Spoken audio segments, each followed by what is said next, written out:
Makhal Mathel, Manipur.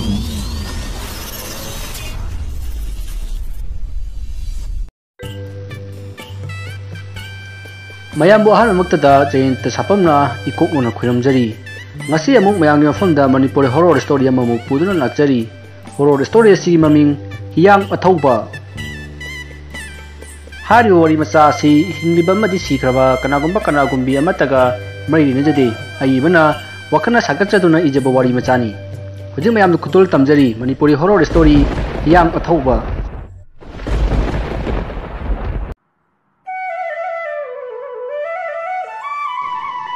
lam amada masing yamna tadaba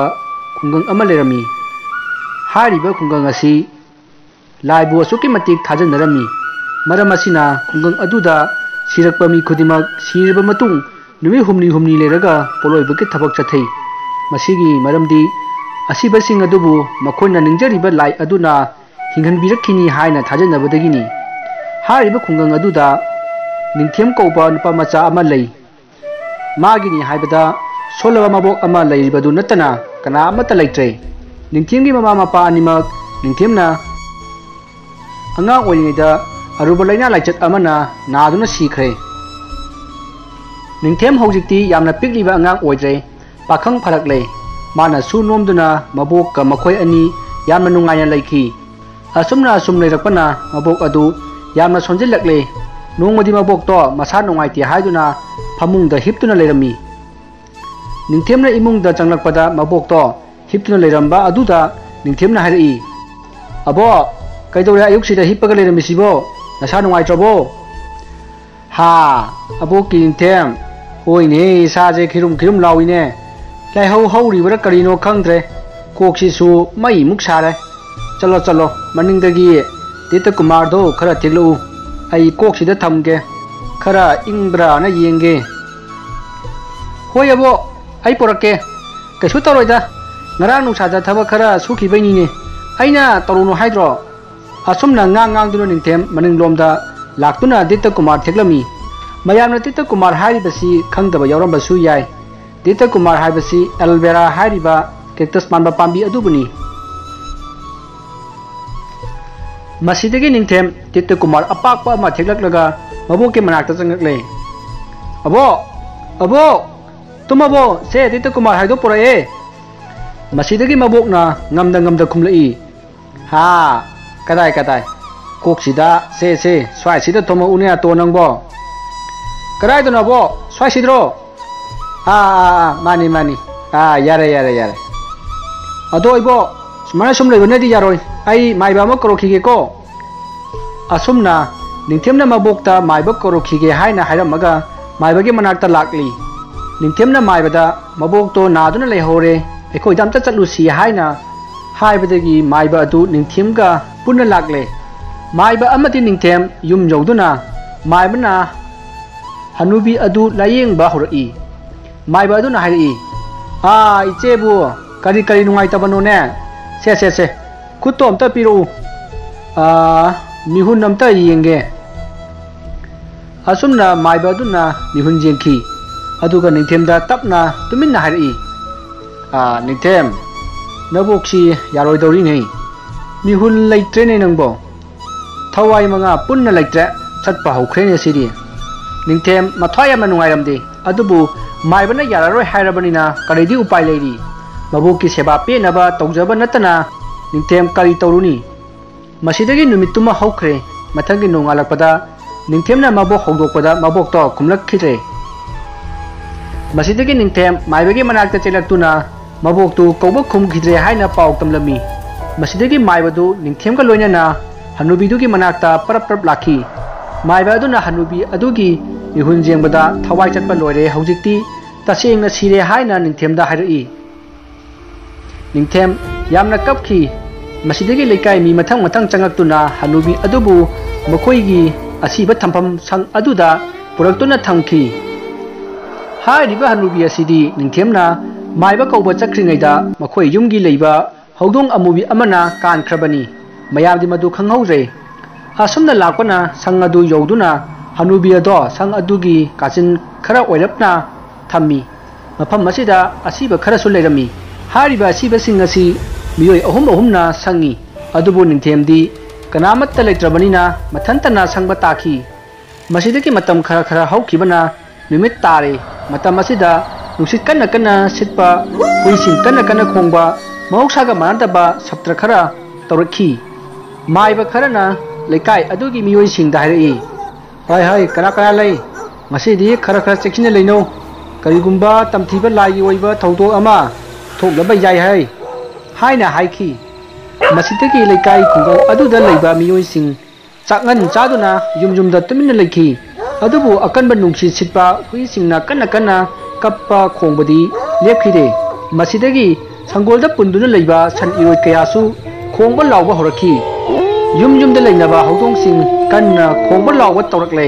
lekai khun aduda leiriba miyoi khudimak ipainare leiriba mayamdu kari matawno ngasi mawong sibo kari thoklagaba haiduna amaga wari sanaki nakan amaromda somda asiba sangduna leiriba mayamdu ngasidi mawong ama tawi haina amaga wari tanarki masidagi ngasidi pulap tuminna si haiduna makoi pulap tuminaki asumna haukibana ahingi matam yausilakle adubu nusit sitpa huising kappa lawbadi hena kansilaki masidagi sang aduda ahing liba mayamduna tiknabagi mai haugatuna thambani adubu mai ado tamna mutharakle matam asida ningthembadi tumba yadabadagi famduna mainakta lei masidagi mabok hapaga thamliba ku adu lengbagum torakhi ningthemdu swai lawi maku ki sam chap jungkhalakli masadu humang anapi kangi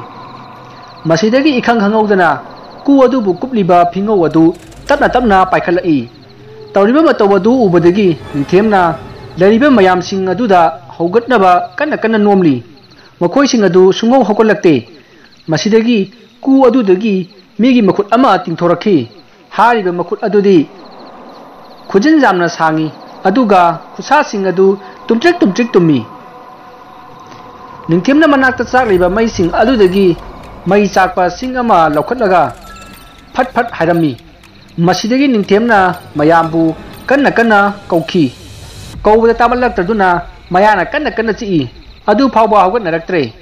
masidagi ningthemgi manakta chaklamba mai adusu tapna mutharakle mana pairamba mayhum adusu mutharakle masidagi kuda yauriba ningthemgi mabok ado tapna haugatlakhi masidagi ningthem sang adu thathoklamlaga kanna chelai ningthemgi maraibak phaba hairagadi mana pariba mayhum adumadi doklamde paiduna adum chelai tunglomdana hanubi aduna tanarakli ningthemna mamai onthoktuna yengbada magi mabok adu masam manai faraga mamik ngangsang nganglaga ama selaga chongduna tanarai madu ubada ningthem amuke hena ki khiduna kanna cheli hanubi adudi laina ningthemna cheliba adudagi yangba hendlakhi ningthemsu mathwai hingnaba aroibi thadana cheli ningthemna cheliba si lekai khul adomda chenchillamlabadi khara safagadabani adubu masu pakhatman khibana pangchenta chelakle mana asum chelakpana achoba khongban ama kanki masidagi hanubi adusu kanaba chongokpada ningthemna mana pariba mahum aduna hanubi aduna chongokpa mapa chanana mamai aduda kanbadagi hanubi ado khongban aduda tasinki masidagi ningthem kanna amuk chelakle ningthemna phuramba aduda hanubina onkhiba hiyang athouba du saubna mai hore masidagi hanadagi hena yangna tanarakle ningthemna asum chelakpada mana cheliba lambi adugi mataida haimang pambi ama horami ningthemna waman khibana haimang aduda kakatlaga lotlage khanduna haimang aduda kakatli masidagi hiyang athouba dusu haimang aduda kakatnaba honnarai masidagi ningthemna haimang masa achouba ma theklaga kakatlagliba hiyang athouba adugi mamaida pagkanda kansali masidagi hiyang athouba du naman khiduna kakatpa lepi aduga ningthemda yengkhatuna leiri masidagi ningthemna haimang pambi ado kanna nikpadagi haimang amunba mayam ama kelakiba haimang sing aduna makhada ningthem yengduna leiriba hiyang athouba adugi mamitta tasenbadagi thuptuna kanna lauraki masidagi ahingi matam loraktuna tapna nongalaki masidagi hiyang athouba du mi khangnarakpa tare khanbadagi asiba thampham sang adu tamna chenkhre sang aduda Hiyang Athouba adu mayamna haugatnaraktringay tuminna changduna ku aduda hiptuna laikre masidagi mayamsu matang haugatnarakpada ningthiamdi leiramdre mayamno ningthiam leiramdabaduda yamna saunaki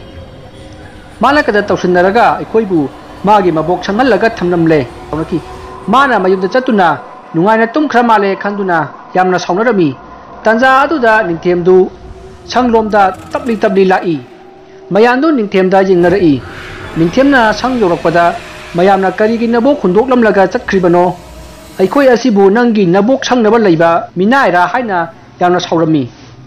masidagi ningthiamna ngarang ahing mongona thokiba thogdok khudimak tamki adubu kana amatana thajakhide masidagi ningthiamna hari mayamda aina hajaribase asengbani aina ngarang mayambu hogdoi adubu mayamdi tadi aina nakhoibu hawatnaba haiduna yana kana chikpani adu phawba hawgalakte thajadraga nakhoi ki khudangda yimu asumna ningthiamna hairakpadagi lariba mayamduna magi khudangda yingbada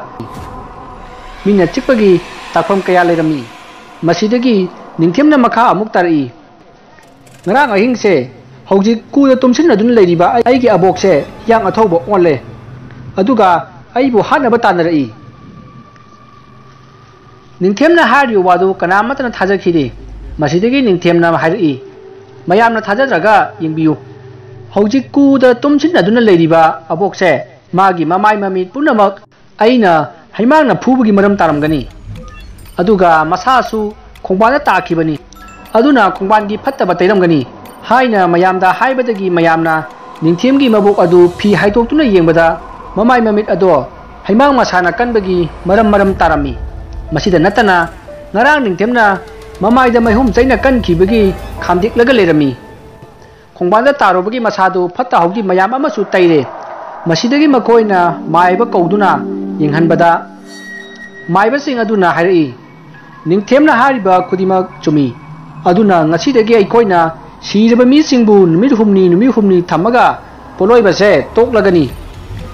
hek sirakpaga khudakta poloida si haina hairakpadagi mayamna su hoi haiduna yanare masidagi sang aduda leiriba asiba khudimak mathang poloirami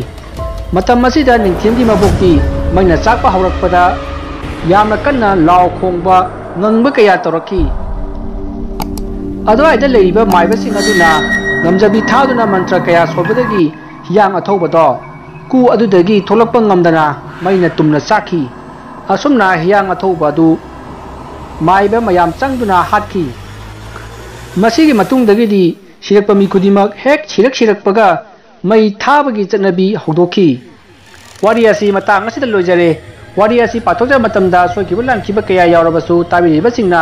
pukchen chawna ngakpigani